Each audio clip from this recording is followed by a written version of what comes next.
All right, so the article first says, wow, I can't believe that I am the Employee of the Year. You are? Me. Congratulations. Wow, I had no idea. I know, of course, right? So this is your speech? This is my speech. Oh, I see. Okay. I said, I'm truly grateful that you have chosen me as the best worker this year. So this is somebody's speech, and maybe, it's at the end of the year party or something. Right. They're giving out this award. And so this person just saying stuff about receiving this award. Now, we see our first vocabulary word. We see the word grateful.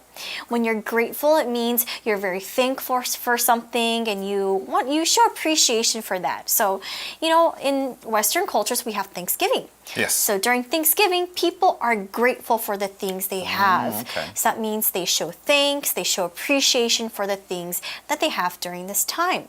For example, we can also say we are so grateful that our parents work hard to provide us many things. Yeah, absolutely. You're grateful for the people who help you in life, who keep you safe in life, who protect you or anything like that. Notice though, great is not G-R-E-A-T, like, hey, that's so great, or what a great person. No, it's G-R-A-T-E-F-U-L.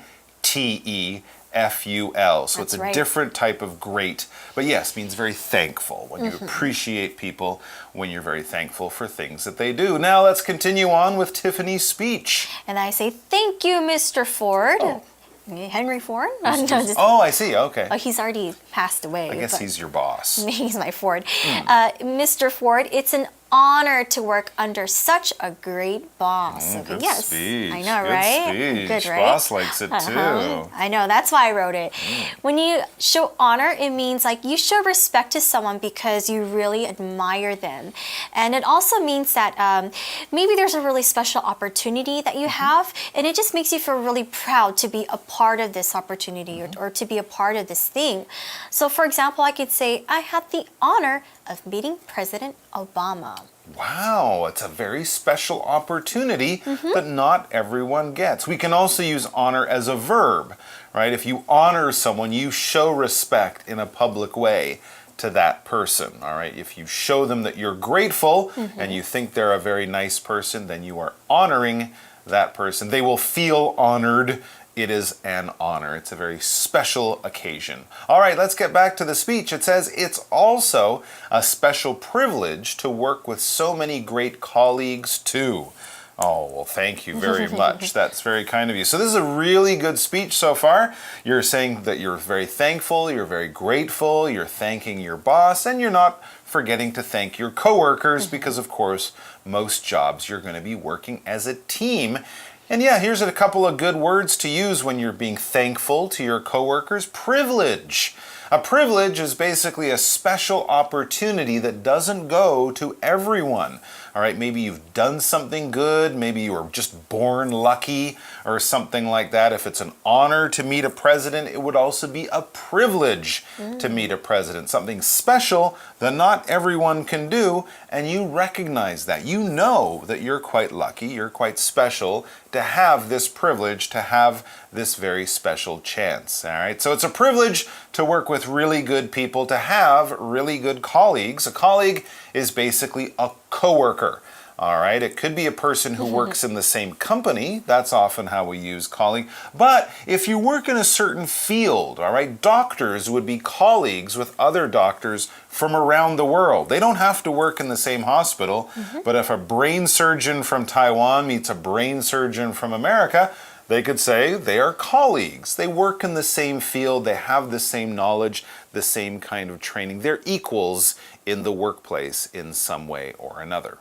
So continuing with the speech, it says, in truth, I wouldn't be receiving this award without your help. Now here we see the phrase, in truth. This phrase just means honestly or to be frank. Now we say this when you want to say something honest or you want to be really straightforward about something. All right, back to the speech. So you were thanking your colleagues that you're privileged to work with, and now we're going to get a little specific. How come that's not my name? I'm not Dan. You're thanking Dan, one of your very special colleagues. So let's find out why Tiffany is thanking Dan in the speech. It says, Dan, you taught me practically everything when I first started working here. Well, that's a very nice thing to point out. Dan obviously is a colleague, and it seems that Dan trained Tiffany or trained this worker when they first started the job. Dan was really important in making the worker feel comfortable and also learn all the things they needed to do to do their job well. He practically taught them everything that they know. Practically, this adverb basically means almost. All right, it means almost or very nearly all. All right, for example, this room is practically full. I can barely walk around. So it's almost very like crowded. You're stuck in the room like a fish in a can or something like that. It means you're almost stuck, but not fully. All right, so next in the speech it says, as for Linda, is there a more organized assistant than you? So we said, as for Linda, when you use as for somebody or as for something, this phrase is used for introducing a subject that is related to what you are talking about or what you have just been talking about. So remember, we were talking about colleagues and how this colleague was helping people out. So we talked about Dan. Now this person is mentioning Linda. So as for Linda, we're talking about what Linda did that helped her or helped this person. There you go. It's probably another person that you're using as an example, but not the first person you talked about, right? So you talk about this, and then as for that, let's move over to this other topic. That's how you would use that to join these ideas together. All right, back to the speech. It says, this award means a lot to me also because this is my 10th year with Wallace Insurance. Wow. So there we get to the name of the company and also the person we know has been working there for 10 years. And the name of the company, as we saw there, Wallace Insurance. Now that's the name we can tell because there's a capital W and capital I. But insurance is not always a proper name. It's a thing. What is insurance? It's a noun. Basically, it's the business or it's the idea of selling things to people in order to protect them. Insurance is something that you will pay for, and strangely, it's something you pay for, but you hope that you will never use it.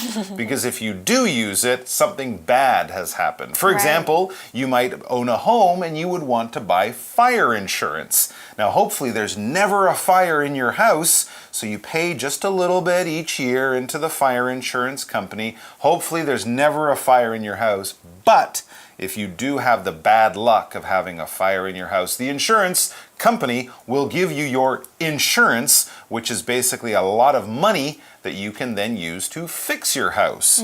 So it's something that people buy. If you're wise, you'll buy it, but you will also hope that you will never have to use it. For example, if you're going on a long trip across South America, buy some travel insurance. That's right. That might protect you if you get hurt or if you like lose your wallet or something. Or even something has something to do with your flight as well. Yeah. Sometimes it covers your flight. Extra hotel stays. Exactly. Yeah. And even health insurance as well. And health insurance is a good thing to invest in. That's because right. We have health insurance here in Taiwan, and the Yeah, government lucky for helps us. us with that. Very lucky us. Yeah. All right, so next the speech says, along the way, I've met many great customers, some of who have become my friends. So if you work in an insurance company, you want to sell insurance to other people. Yeah. And these people buy insurance from you. So that's why they said this person has a lot of great customers, people who go and buy insurance from this person. And these people have become really great friends to them. So they have a really good relationship. Now we use the phrase along the way to mean during the time that something is happening, or it happened at some point in the past and you just kind of want to point it out. So all the 10 years that this person spent at Wallace Insurance, they had a lot of good customers, and they're now also this person's really good friend. So there you go. If you're making a speech for an award at work, you would of course thank your boss, your coworkers, your clients or customers if you work with people outside of your company. And also you would want to thank your family because of course family maybe is not important in the office, but it's super important at home, and it's important to have a nice balance between being successful at home and in the office. Most importantly, it says, my family has been with me every step of the way, and has supported me. In other words, my family's been there to help. If I can't come home one night because I have to work overtime, or if I'm traveling on the weekend, for work, I know the kids are there. This person's husband or partner is there, so family is there helping her focus when she's at the office, when she's on the job. It's all important. Right. The family has always supported me. Always. Right? Always. So they never gave up. They made sure that this person always had their support. That's right. All right. So next in the article it says, don't worry though. This isn't a retirement speech. Gotcha. Put a little joke in there. Good idea. No, I'm going to keep working hard here every day. So yeah, sometimes in speeches we can add a little bit, fun things, jokes to kind of lighten things up and to make it sure people are paying attention. That's right. That's a good trick there. You can add a question or you can add a joke to make sure people are paying attention. Definitely. So this is not a retirement speech. This is just a way to thank people. This person is still going to work hard here every day. Retirement is a noun and it means the act of ending your professional career or your working career. And maybe that's because you've already achieved your life's goals or you're at an age where you can stop working, where you can sit back and relax. Now to retire, R-E-T-I-R-E, is the verb form. So when you retire, it means you stop working. Retirement is the act of you not working anymore. So for example, we can take a look at our sample sentence. It says, Laura saves $100 each month so she can have an early retirement by the age of 40. What would you like to do when you retire? I got you there. Yeah, absolutely. You Travel? totally sail the world in my pirate ship. I have no idea. Of course you would want to relax. I would right? relax. I would probably try to get a hobby because I think sitting around at home relaxing would get boring after about 2 months. Golfing? And then No, not golfing.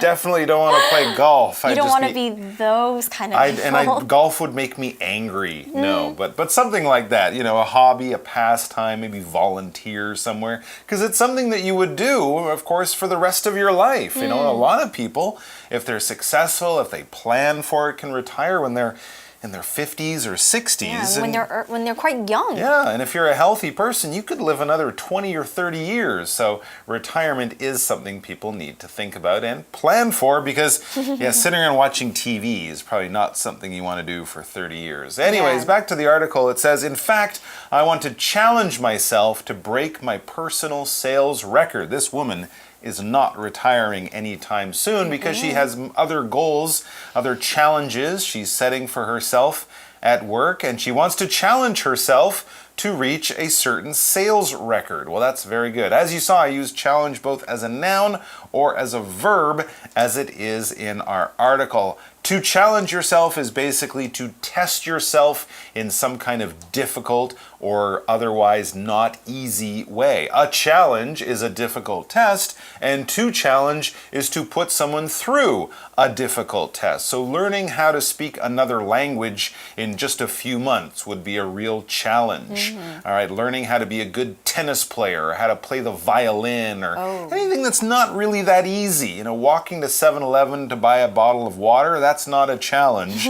But climbing Mount Everest and building a 7-Eleven at the top would be a very serious challenge. So you could definitely try that. For example, we could say training for a marathon has been a real challenge for Bob. And it would be for me because I don't like running that much. No, not that far. All right, so Take next. a bus. Yeah, or just don't run. A bicycle. Don't run. Or just don't run. There you go. Just Call don't a cab. run. Or just go on a golf cart and watch people go by. That's evil. That's a good challenge. That's a good challenge. That's an easy challenge for me. All right, so next, the speech says, here's to the future. So we're kind of wrapping up. She's wrapping up, or this person is wrapping up the speech. It says, here's to the future, and thank you all again for this wonderful award. Now, usually at the end of a speech, you might cheers or toast to someone. You could imagine her holding up a glass of water or some other drink, and here's to the future. As you said, that's a toast. Not toast, not the stuff you eat for breakfast, but a toast when you're sort of honoring and saying some special words and want others to sort of join in with you.